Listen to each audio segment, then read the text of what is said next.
some of this heritage with the whole world to admire the beauty of our great civilization. And during the last few years, as Dr. Hawaz spoke about his missions, maybe you were able to follow in the media and the coverage that we had. We are very lucky in the discoveries. We found many colored tombs during the last 2 years, a lot of coffins.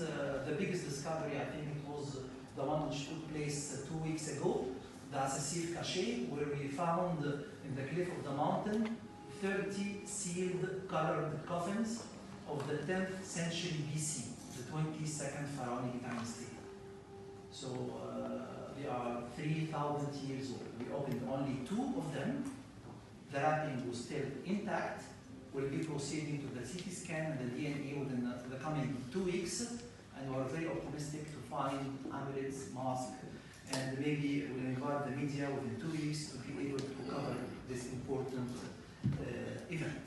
Egypt, and I had the pleasure to give a lecture yesterday in the Egyptian Cultural Center, and I shared with the presence and the audience the project that will be finished during the last 3 years and the openings. And it gives me a great pleasure to be here today with you in London to open officially the exhibition of Tutankhamun.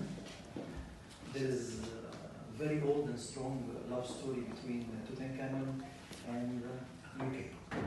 As the discovery, as Dr. Hawaz said, was made by Howard Carter, who was a British archaeologist, who made 5 seasons between 1917 until 1922, financed by Lord Carnarvon, and they made the biggest discovery ever done until today, the nearly intact tomb of Tutankhamun, which is fascinating the whole world until today, and I think it will remain a fascinating and turning point in the archaeology of the humanity, discovering the King Valley tomb number 62, which contained more than 5,000 objects. The majority of this collection is currently in the Cairo Museum and in the Grand Egyptian Museum, which will open within 1 year. I'm happy to be here today to open the 3rd stop of this international tour, which started in March 2018 in Los Angeles, then in March 2019 in Paris, and today in London. It's at the same time the 3rd visit of Tutankhamun to London, as he came twice